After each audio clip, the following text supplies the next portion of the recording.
Bonjour Françoise Vimeux. Bonjour. Alors on va parler avec vous canicule, incendie, sécheresse, changement climatique, le constat, mais aussi les solutions car elles existent pour faire face à ce changement climatique. Mais d'abord ce que nous vivons depuis plusieurs jours en ce moment, les 3/4 du pays qui sont toujours en vigilance orange à la canicule, ça n'a rien d'étonnant pour vous? Alors d'une part, ça n'a rien d'étonnant, hein, pour, moi la climatologue, mais pour l'ensemble de mes collègues, hein. C'est vraiment conforme à ce qu'on attend, hein, dans le cadre du réchauffement climatique, c'est-à-dire des vagues de chaleur qui vont être de plus en plus régulières. D'ailleurs là, c'est la 51e vague de chaleur depuis 1947 parce que Météo France les comptabilise depuis cette date, hein, et la moitié, sont arrivées après 2010. Donc là, on voit vraiment l'accélération, de cette fréquence. Elles vont être beaucoup plus intenses, elles vont être beaucoup plus longues et c'est exactement ce qu'on est en train de vivre, hein, aujourd'hui. La vague de chaleur la plus longue, c'est 16 jours en 2003. En 2022, on a eu 33 jours de vague de chaleur.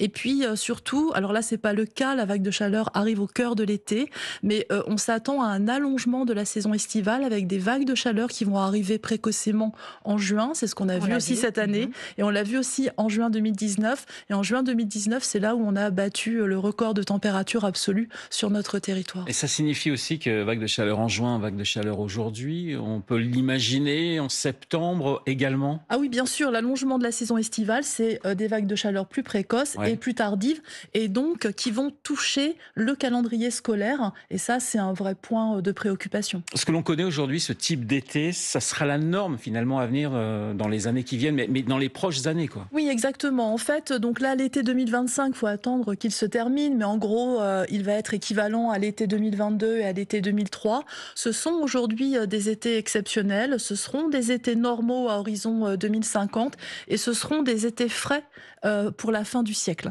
Donc oui, ce qui est exceptionnel pour nous aujourd'hui sera la norme dans 20 à 25 ans. Mais si vous n'êtes pas surprise finalement par ces canicules qu'on subit ces dernières années, est-ce que tout de même l'accélération de ces changements climatiques vous surprend? Alors, il n'y a pas vraiment d'accélération. Quand on regarde sur les dernières décennies, le réchauffement est assez stable. Ce qui s'accélère, c'est par exemple la montée du niveau des mers. On s'attend peut-être à une légère accélération du taux de réchauffement, mais la multiplication des événements météorologiques extrêmes, ça fait partie du réchauffement climatique. Et plus il va faire chaud, plus on va avoir ce type d'événements météorologiques extrêmes. Donc, l'augmentation de ces événements n'est pas surprenant en fait. Mais vous dites de la situation actuelle, vous dites je ne suis pas inquiète mais préoccupée. Vous m'expliquez la nuance? Alors en fait, oui, je trouve que dans l'inquiétude, il y a une sorte d'angoisse. Moi, je pense que il faut faire attention. L'angoisse peut mener à l'inaction. On peut se dire, ben, en fait, tout est foutu, on n'y arrivera pas. Et donc, je pense qu'il faut davantage être préoccupé parce que il faut mettre en place l'action. Alors ce matin, la presse écrite est focus, hein, si je puis dire, sur la canicule. La Croix nous propose résister à la clim. On va peut-être parler de la clim un petit peu plus tard. Le Figaro titre la France au défi de la canicule à répétition. Et du côté du Parisien aujourd'hui en France, on parle de la Méditerranée qui bouillonne. La Méditerranée, c'est important pour vous justement, pour les scientifiques. C'est une sorte de catalyseur de ce que l'on vit. Alors la Méditerranée, c'est ce qu'on appelle dans notre jargon un hotspot, Ouais. c'est-à-dire que ça concentre énormément d'impact du changement climatique, donc en particulier le réchauffement des eaux de surface. Ça fait maintenant 2-3 ans que tous les étés, on a des anomalies de température en mer Méditerranée qui sont vraiment exceptionnelles, hein. L'année dernière, on a atteint près de 6 degrés d'anomalie sur les côtes espagnoles. Donc, On parle de canicule marine, hein, on c'est parle ça? exactement Ouais. de vagues de chaleur marine, hein, donc c'est un terme assez nouveau, on n'en parlait pas auparavant. C'est exactement la même chose que ce qu'on vit dans l'atmosphère, mais c'est dans l'océan, avec des répercussions bien évidemment sur les écosystèmes marins qui sont dramatiques. Et la Méditerranée, c'est vraiment, je dirais, une sorte d'observatoire en fait pour le climatologue, à la fois pour le réchauffement des eaux, mais aussi pour les événements météorologiques extrêmes. Et il y a un département qui est au bord de la Méditerranée, c'est l'Aude, un département qui vient de connaître un incendie massif, 16 000 hectares de feu parcourus, un département qui connaît une sécheresse chronique, sévère dans le massif des Corbières, on en parle souvent, qui a subi aussi il y a 7 ans des inondations terribles, meurtrières, 14 morts. Donc l'Aude, on a le sentiment que finalement c'est un département qui condense toutes ces conséquences du réchauffement climatique? Oui, en fait, c'est ce que je disais, hein, le pourtour méditerranéen, ça subit énormément d'impact du changement climatique. Et ce que vous évoquez là, c'est l'accélération du cycle de l'eau. C'est-à-dire que on va avoir une alternance très rapide de périodes très sèches et de périodes très humides. Donc, on va pouvoir avoir des sécheresses qui vont durer des semaines et des mois, et puis qui vont être entrecoupées d'événements de pluie torrentielles catastrophiques. Donc ça va s'accélérer et c'est très difficile à gérer. Ça augmente les risques incendies, ça augmente les risques inondations. Et le risque incendie, on l'a vu là dans le sud de la France, est vraiment très élevé. Françoise Vimeux, on rappelle que vous êtes climatologue. L'Organisation mondiale de la météo a présenté il y a quelques semaines l'année 2025 comme une année cruciale pour l'action climatique. Pourquoi ? Alors, 2025 s'est présenté comme une année cruciale pour plusieurs raisons. D'abord, il y a la COP30 à la fin de l'année, la conférence des parties. On est 10 ans après l'accord de Paris. L'idée, c'est de voir où on en est, quels ont été les efforts. Est-ce que ce qui a été mis sur la table a été respecté? Revoir les trajectoires de réchauffement sur lesquelles on est. Donc, c'est plutôt dans ce sens-là que c'est une année vraiment importante. Françoise Vimeux, c'est clair aujourd'hui que c'est l'activité humaine qui cause ce réchauffement climatique. Ah oui, il y a vraiment plus de doute, hein, et le dernier rapport du GIEC l'a rappelé. Nous sommes sûrs à 100%, et c'est très rare qu'un scientifique n'ait pas de barre d'erreur et donne une certitude à 100%. Nous sommes sûrs en fait que le réchauffement observé depuis le début du XXe siècle est dû aux activités humaines, en particulier à l'utilisation des énergies fossiles, c'est-à-dire le gaz, le pétrole et le charbon, et dans une moindre mesure la déforestation. Alors, des solutions existent, parce qu'on va essayer d'être un petit peu optimiste. Le maître mot, c'est s'adapter aujourd'hui? Il y a deux maîtres mots. Il y a l'adaptation et l'atténuation. L'adaptation, c'est nécessaire, mais il faut vraiment dire que l'adaptation a des limites dures. On sait qu'au-delà d'un certain degré de réchauffement qui a été, je dirais, fixé aux alentours de 2 degrés au niveau mondial, eh bien, on sait qu'au-delà de 2 degrés, il va être très difficile de s'adapter à certains impacts du changement climatique sur certains territoires. Oui, mais par exemple, quand en France, on estime que ça peut être plus 4 degrés d'ici à 2100. Alors, plus 4 degrés en France en 2100, ça veut dire plus 3 degrés au niveau global. Eh bien, je peux vous dire que l'adaptation va être très, très difficile. Et donc, on a un plan national d'adaptation, mais ça va être vraiment très difficile. Et donc, il est absolument nécessaire, en parallèle du développement de l'adaptation, de développer l'atténuation, c'est-à-dire la diminution de nos émissions de gaz à effet de serre.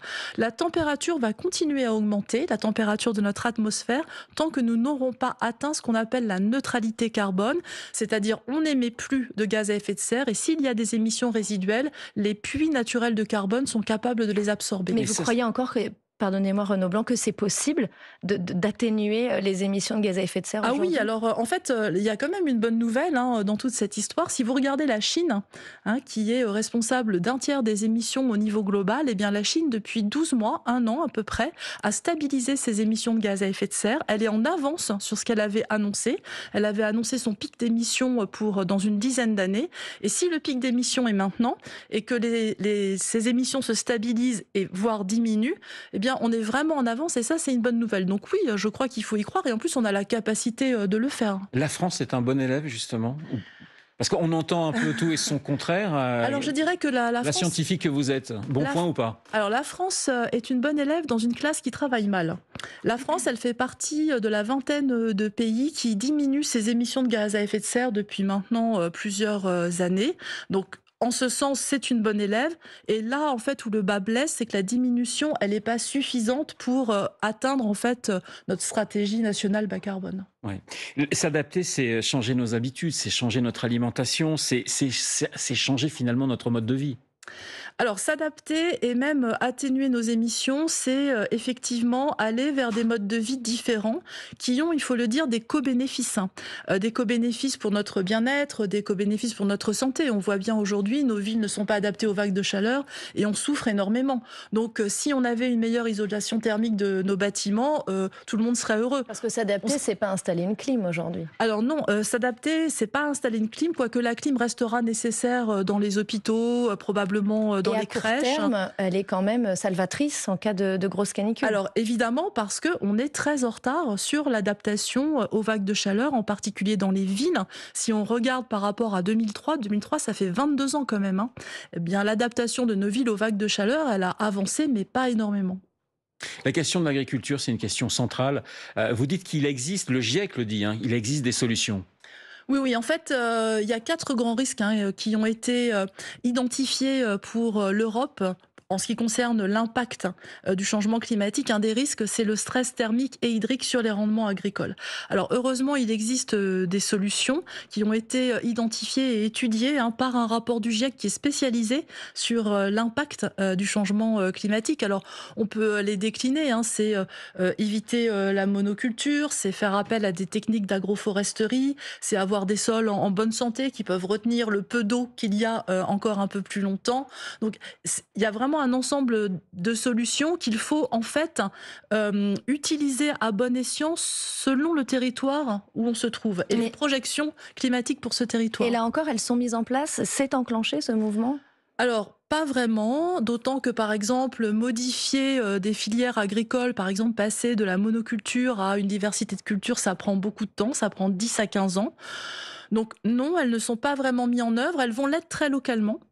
Mais de manière, globale, je dirais qu'on est, encore une fois, même sur ce secteur, très en retard. Françoise Vimeux, est-ce que pour vous, il faut un changement de modèle?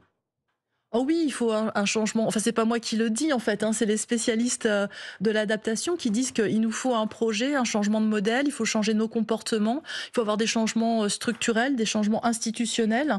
Et on le voit bien là, par exemple, sur la vague de chaleur, on a beaucoup donné d'informations aux individus sur comment se comporter. Par contre, les changements structurels et institutionnels, il y en a très peu. Eh bien, vous restez avec nous, Françoise Vimy. On va continuer à parler d'adaptation et notamment de stratégie politique. Il est 8h44 sur France Info et c'est le fil info tout de suite avec Héloïse Roger. Bougival doit se poursuivre. L'appel ce matin du député loyaliste de Nouvelle-Calédonie, Nicolas Metzdorf, sur X. L'accord de Bougival sur l'avenir de l'archipel vient d'être rejeté par le FLNKS, malgré la signature le mois dernier entre les différents partis. Emmanuel Macron le reconnaît officiellement. La France a mené une guerre au Cameroun. Le président qui évoque des violences répressives pendant les émeutes avant et après l'indépendance de 1960. Plus de 40 références de fromage vendues dans les grands magasins sont rappelé en ce moment dans toute la France. Les autorités sanitaires évoquent une possible contamination à la listeria, une bactérie qui peut avoir des conséquences très graves. 21 malades ont déjà été recensés, 2 en sont morts. Des records absolus de chaleur battus encore dans toute la France hier et qui dataient notamment de la canicule de 2003. Il a fait jusqu'à 42,9 en Ardèche, à Saint-Laurent-du-Pape. Aujourd'hui, 5 départements sont toujours en vigilance rouge canicule et les orages arrivent. 12 départements sont concernés par la vigilance orange dans le centre et le sud du pays. C'est une journée vraiment formidable. Réaction du chef du projet à l'Agence spatiale européenne sur France Info après le lancement d'Ariane 6. Ce lanceur doit mettre en orbite un satellite météorologique et puis lui vise la Lune. Armand Duplantis bat pour la 13e fois son record en saut à la perche. Il a passé hier la barre des 6,29 m. France Info. Le 8-30 France Info, Renaud Blanc, Solane Crescent. Et nous sommes toujours avec vous, Françoise Vimeux, climatologue, directrice à l'Institut de recherche pour le développement. Alors nous sommes en plein été. La question du tourisme, elle est aussi essentielle pour toutes ces questions de changement climatique. Là aussi, il va falloir se transformer. Oui, alors le tourisme, probablement pour 2 raisons. D'abord, pour la raison, de la chaleur, hein. J'imagine qu'en ce moment, les gens qui sont, dans les campings sous les tentes ne vivent pas, des vacances extraordinaires et aussi pour, la raison de la pression sur l'eau, hein. En fait, on sait que, lorsqu'il y a, des vagues de touristes qui arrivent, dans des territoires où il y a déjà une forte pénurie d'eau, eh bien, ça ne fait que compliquer, la situation et donc, il va peut-être falloir réfléchir, à répartir différemment, les zones de vacances. Et vous dites que gérer la situation comme une crise, ce n'est pas la solution. Le réchauffement, c'est une trajectoire, donc il faut des objectifs à court, mais surtout à long terme. Oui, exactement. En fait, ce que l'on fait là, c'est qu'à chaque fois qu'il y a un événement météorologique extrême, on le gère comme on gère une crise. D'ailleurs, on le gère plutôt bien pendant la crise. Mais le changement climatique, c'est pas une crise, c'est une trajectoire. Et donc, en fait, il faut avoir des objectifs. Donc ça, on les a. Mais il faut aussi avoir la méthode pour atteindre ces objectifs et avoir des jalons. Or ça, on en manque. On manque de comment on va atteindre ces objectifs, quels vont être les jalons temporels. Et ça, c'est pas vraiment mis sur la table. Et et donc ça complique quand même la mise en œuvre. Est-ce que vous avez le sentiment d'être tout de même plus écouté aujourd'hui par les politiques qu'il y a quelques années? Alors je pense qu'on est écouté, qu'on est entendu. Je rappelle que le gouvernement qui est en place a mis en place le Haut Conseil pour le climat qui tous les ans fait un rapport. C'est un rapport qui en fait rappelle quelle est la situation de la France au regard des impacts du changement climatique. Et puis il fait un état des lieux de où on en est sur les aspects d'adaptation et d'atténuation. Donc, le rapport est un peu long. Il y a un résumé exécutif de quelques pages. Je pense vraiment qu'il est lu. Donc, j'ai pas de doute sur le fait qu'on ait entendu, compris et même qu'il y a une grande confiance dans la base scientifique. En revanche, le fossé se creuse entre la compréhension, l'écoute et les mesures qui sont mises en œuvre. Alors, pourquoi le fossé se creuse? Parce qu'on est en retard et donc année après année, on est de plus en plus en retard et le fossé est de plus en plus profond. Il y a un manque de volonté politique aussi de la part de certains élus? Alors, il peut y avoir un manque de volonté politique au niveau national. Il faut vraiment différencier le niveau national du niveau local. On voit vraiment qu'au niveau local, au niveau des villes, même au niveau des départements, il y a énormément d'actions qui sont mises sur la table et qui en fait essayent d'avancer. Mais il y a aussi un coût à l'adaptation, par exemple. Les maires et au niveau des départements, ils nous expliquent que c'est quand même très cher, par exemple, de mettre des stores dans tous les collèges. Mais ce retour, ce manque au départ d'allumage, en quelque sorte, on a commencé très tard. Est-ce qu'on le paye aujourd'hui? Est-ce qu'on peut le rattraper? Alors oui, on le paye aujourd'hui, c'est sûr. On le paye parce que le réchauffement aurait été peut-être un peu moindre si dès les années 70, on avait commencé à diminuer nos émissions de gaz à effet de serre. Est-ce qu'on peut le rattraper? La réponse est oui et non. Pour le rattraper, il faudrait qu'on ait des diminutions absolument drastiques de nos émissions de gaz à effet de serre et ça paraît vraiment impossible. Donc on va avoir beaucoup de mal à le rattraper. On est tout de même sur des trajectoires de réchauffement qui sont moins pessimistes que les trajectoires dont on parlait il y a encore 10 ans, parce qu'il y a quand même des efforts au niveau de la communauté internationale, et c'est quand même important de le rappeler. Si on n'avait absolument rien fait, on aurait 1 degré de réchauffement en plus aujourd'hui. Donc on a quand même atténué par rapport à l'idée qui serait qu'on n'aurait absolument rien fait pour atténuer nos émissions. Sur le fait d'être plus écouté ou non par les politiques, qu'est-ce qu'il vous inspire, l'exemple de la loi du plomb, ces scientifiques qui alertent sur un pesticide dangereux et finalement un texte qui est tout de même voté à l'Assemblée nationale? C'est des choses qui sont, de là où je suis, difficilement compréhensibles. La loi du plomb, c'est aussi ces méga bassines. Enfin, ça favorise. Ce n'est pas que le pesticide. Voilà, c'est pas que le pesticide. Un texte sur l'agriculture. Voilà, je crois que nos collègues hydrologues ont quand même expliqué que la méga bassine, ça pouvait être une solution à climat constant, mais ça ne peut pas être la solution dans un climat qui change. Ça, c'est très étonnant. Donc, moi, je ne suis que climatologue. Je me dis qu'il doit y avoir des lobbies derrière pour qu'on en arrive à cette situation. Est-ce qu'il y a aujourd'hui pour vous des exemples, des pays, alors on va rester dans les démocraties, les pays qui nous ressemblent un petit peu, mais est-ce qu'il y a des exemples à suivre? Est-ce qu'il y a des exemples intéressants, des pays qui font des choses où ils tiens, c'est pas mal ça? Alors, il n'y a pas un pays exemplaire. En revanche, les pays du nord de l'Europe sont assez sensibilisés. Ils sont très concernés, par exemple, par la montée du niveau des mers. C'est le cas des Pays-Bas, qui est vraiment très actif dans l'adaptation, et je dirais que il a quasiment plus le choix. C'est un pays qui a le couteau sous la gorge. Donc, de manière générale, certains pays d'Europe du Nord, oui, sont assez actifs en termes d'adaptation, pas forcément en termes d'atténuation. C'est les changements climatiques sur un pays comme les États-Unis. Ça vous inquiète terriblement? Ah oui, oui, bien sûr. Alors, pour plusieurs raisons. On peut lister toutes les raisons. Bien sûr, les États-Unis, c'est environ 15% des émissions de gaz à effet de serre au niveau global, donc c'est inquiétant. Ça peut avoir un effet d'entraînement d'autres pays. Mais surtout, les États-Unis, en termes de recherche scientifique, c'est un pays qui a énormément investi. C'est un pays qui met à disposition énormément d'observations, ce qu'on appelle observations de la Terre, de l'atmosphère, de l'océan, sur lesquelles on base, par exemple, nos prévisions météorologiques.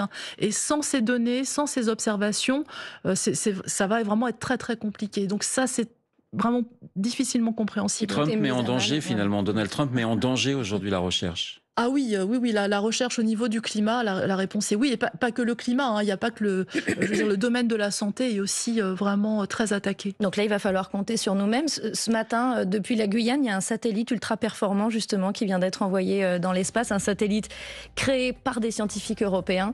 Il va falloir compter sur nous-mêmes. Alors bien sûr, il y a beaucoup qui est fait par l'Europe, hein. On a un service européen d'observation de la Terre qui s'appelle Copernicus, mais évidemment, vous savez, par exemple, pour attester du réchauffement climatique, on a plusieurs équipes, plusieurs observatoires à l'international qui travaillent sur l'ensemble des données, et ce qui fait qu'on sait que c'est robuste, c'est parce qu'ils arrivent tous à la même courbe de réchauffement. Et donc ne plus avoir ces observations et dire on va compter uniquement sur nous-mêmes, ça va être compliqué en termes de recherche scientifique. Eh bien, merci beaucoup Françoise Vimeux d'avoir été l'invitée du 8h30 France Info ce matin. Je rappelle que vous êtes climatologue et directrice à l'Institut de recherche pour le développement. Bonne journée.